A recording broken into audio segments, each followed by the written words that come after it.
Hey there folks, and welcome back for another shaving video. And today we're going to do something special. We're going to recreate my first shave to a reasonable degree of similarity. And the soap or cream that I used that day was Taylor of Old Bond Street Sandalwood, which is, I think, a magnificent cream for what it cost. The scent on this sandalwood is my personal favorite. I absolutely love it. This is the first product that I ever used. It is not the first tub of TOBS sandalwood because I did use that product to completion. That is the only product I've ever completed because I just have so much stuff. I can't get through it. I might not use the same soap again sometimes for 4 months or 5 months. So anyway, we're going to recreate to a reasonable degree of similarity that first shave, and we'll talk a little bit about it as we go. The razor that day was the Edwin Jagger DE89 without the lines, just chrome. And the reason I chose this razor is the same reason that many people do. I saw the video by Geo Fatboy where he used TOBS sandalwood, so I had to have it. He's a magnificent salesperson, as well as being very, very knowledgeable and a source of incredible information on wet shaving. And I went to Amazon and, of course, bought myself an Edwin Jagger razor because of Geo Fatboy. Now, one thing that has changed, the box has changed a little bit. This is not actually my original razor. I wish I had kept it, but I didn't. So I got this one recently just to do this video and to show you folks, you know, there's absolutely nothing wrong with an Edwin Jagger razor. Many people consider it to be a beginner's razor, but it's not. It's a razor that's great for beginners, but it's also good for folks at any level of shaving experience. The box has changed a little bit. As you can see, I think the older box was more thin, and this one is a little more square. The other thing that has changed is they used to ship with derby blades. Now they ship evidently with feather. Now you may get one if you buy one that has Astra steel, or excuse me, derby, because it's old stock. But in the new ones, I was surprised when I got feather out. I was like, well, that is a change. So we're going to go ahead and load the blade today. We'll use the feather that came with it. I don't have a derby blade to use, although that is the blade I used my first shave. We'll put the feather in there. There you go. And folks, I don't think there's anything to fear from feather blades. People have sort of propagated that, what I think is a myth. Yes, it's sharp, but all razor blades are sharp. And even Edwin Jagger evidently doesn't think using feather is a problem. You want a sharp blade in your tool. You want all your tools to be sharp if they're cutting type tools. So we've loaded our feather. Now, let's get to our soap. And I bowl lathered that day. Now, I don't have the brush I used, which was a Parker Best Badger. I wasn't going to buy a Parker Best Badger just to shoot a video. But I do have a bore. This is the Omega 81064. I believe it is not broke in.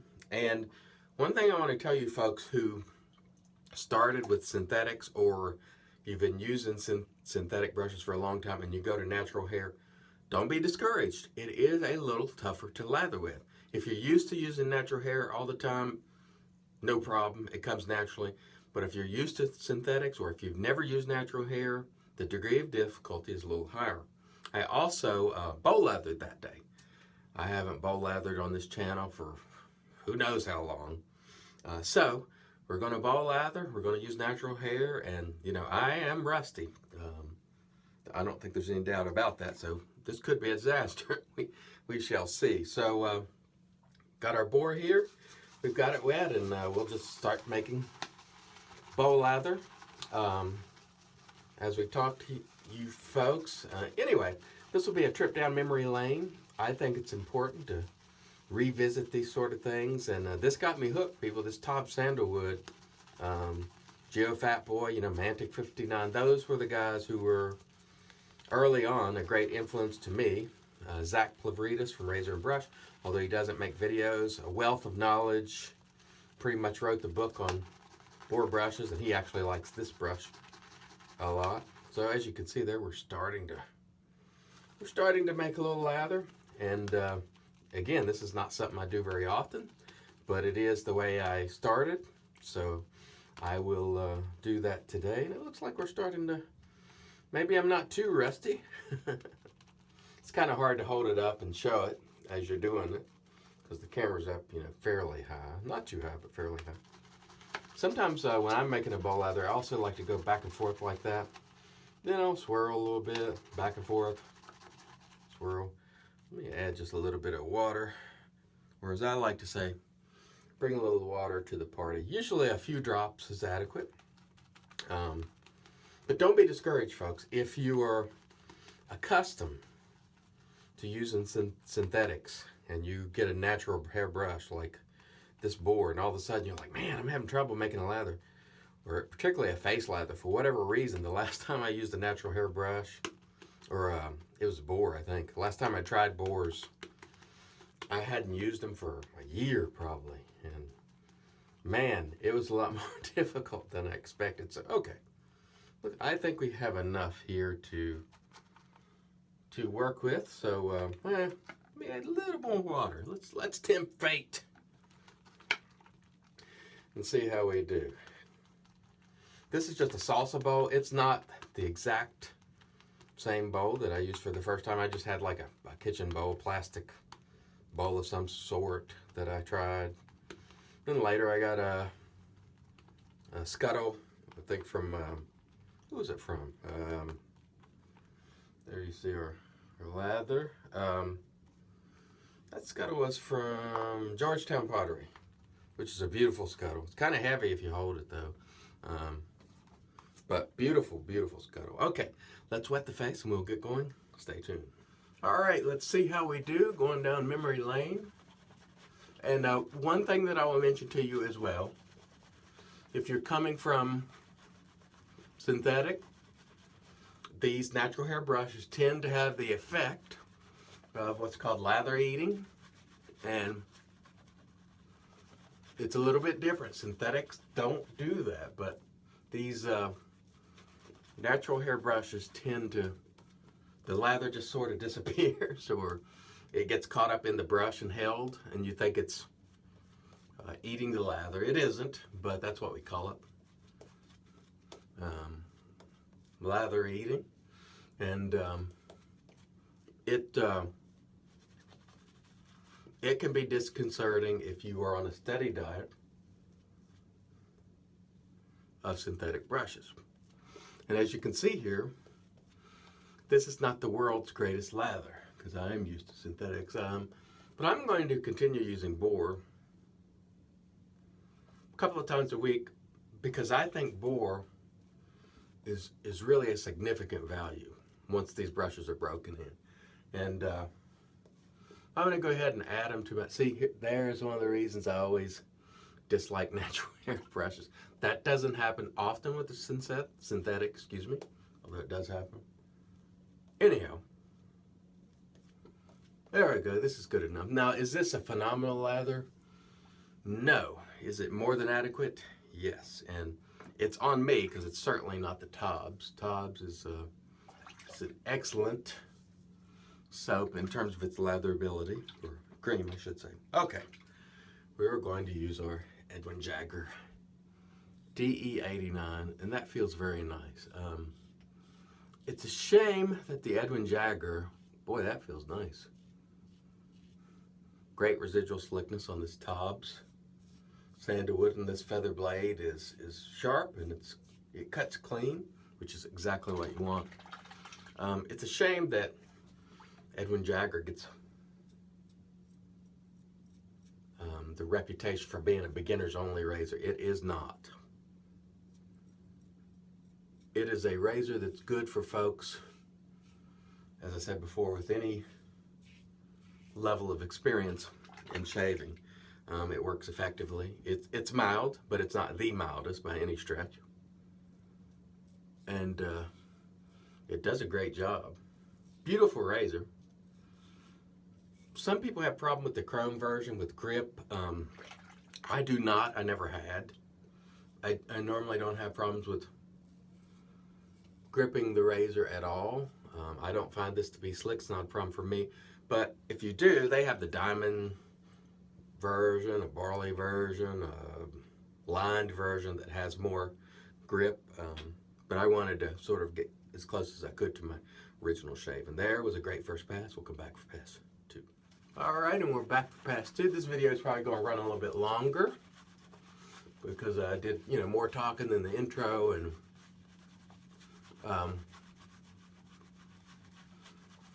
bowl lathering and all the rest. And I'm going to have to revisit my bowl here because it's eating the lather. That's one of the things, particularly if you're not used to natural hair brushes. And I'm sort of, doing a bit of face lathering as well at the same time. So when you're rusty, folks, this can happen. Don't be discouraged. You made lather for a reason. Use it. And that's what we're doing here. And again, by no means is this lather perfection. But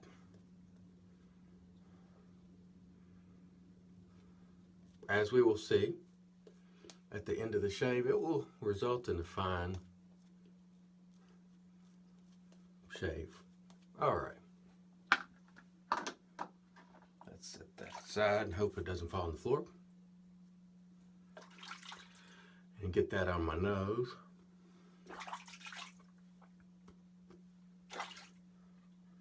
And get on with pass number 2. There we go again. One of the reasons I dislike natural hair, it aggravates me. Let's see how we do, and I think it's going to be fantastic. This Edwin Jagger razor is actually a really nice razor for the money. Usually it's between, let's say, 30 and 40 bucks. It's a razor that a lot of people start out with, and we'll also be using the Merker 34 for comparison. I want to use some gear that new folks tend to use that really should not be confined to new people. I cannot emphasize that enough. This gear is really good for anyone, and there's no reason not to keep it. I wish I had kept my first Edwin Jagger, but as happens with most people, you get hooked on wanting hardware immediately right away, and so you think you're going to get something better. And in some cases, you'll certainly find razors that work better for you. But I would suggest that if you are enjoying the shave that your Edwin Jagger provides, or whatever razor you start out with, keep it around. Keep it around. If you want to buy another one, or as in the case with many people, 100 other ones, definitely do that. But if your razor works well for you, keep that first razor around. I wish I had. Stay tuned for pass 3. All right, and on to pass 3. So, because I don't really like these loose hairs that come out with natural brushes, I really worked this brush yesterday because it's a new brush. Pretty significantly to try to work out all that shedding, and still I've had 3 hairs, or bristles actually, come out through the course of this shave. Now this is something that tends to happen with natural hair brushes. The lather creeps down into the brush, and that happens. You can push it back up and paint it on, no problem. Not nearly as prevalent with synthetics, as you know, if you use them. These are just some of the things that you run into if you're swapping or going from natural to synthetic. And there's another hair. And this is quite common for natural hair. It's not because the Omega 8164, let's get a little more lather from our bowl. It's not because it's a bad brush, because it's not. It will develop into a wonderful brush, I believe, but we'll have to work these loose hairs out of it. And I thought I had yesterday, but again, as is the case with natural hair brushes, for the first, couple of weeks, you can lose a hair now and then. Don't be discouraged. That is fairly normal. Now, if it continues to shed after you've used it for several weeks, many times, then that would be a concern. But not for this situation. And as you can see here, even though my lather wasn't fantastic, because again, rusty with the natural brush, rusty with bowl lathering, the shave is fantastic.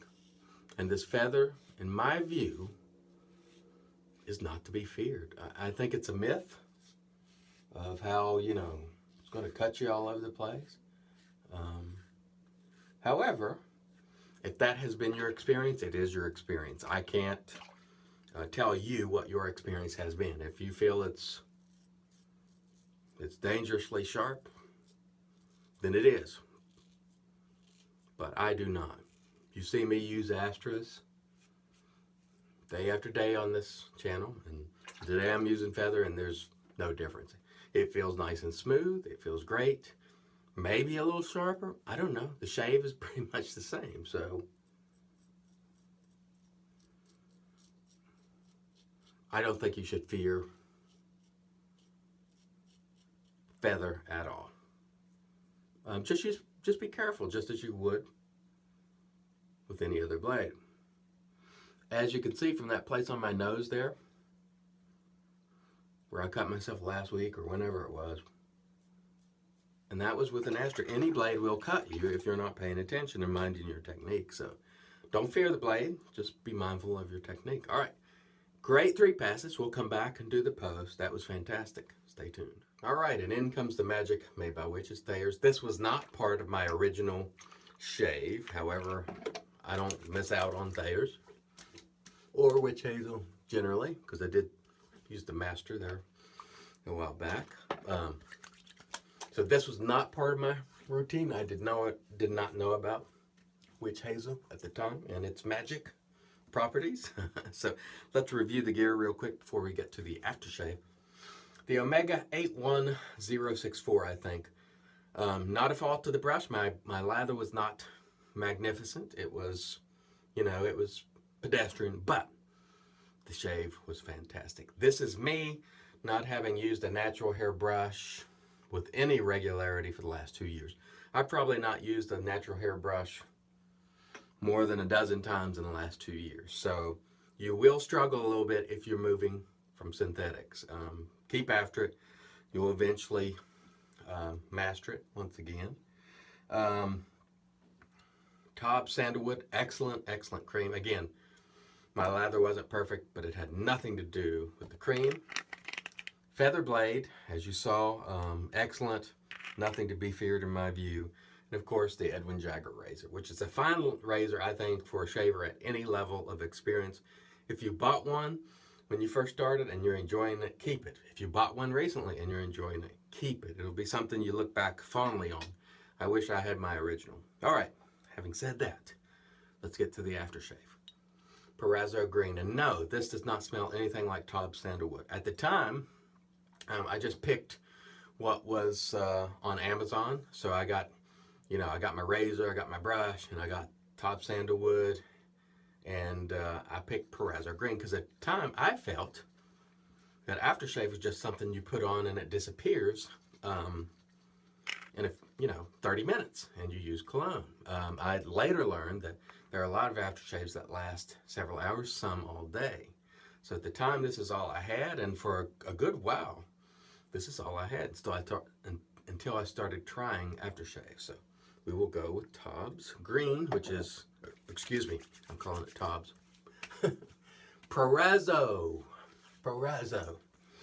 This is the shave that I put together for the most part. And let me tell you, today is a lot better than that day.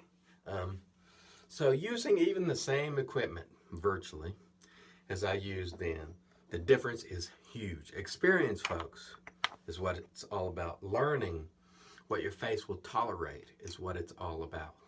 Mastering your equipment is what it's all about. It's not so much the equipment, although I think a blade and a good soap is key, more so than the actual razor. It's about experience, learning your face, learning technique. That's what it comes down to. I hope you folks have enjoyed this trip down memory lane. I hope it's been helpful to new folks. And until next time, let's make America shave again.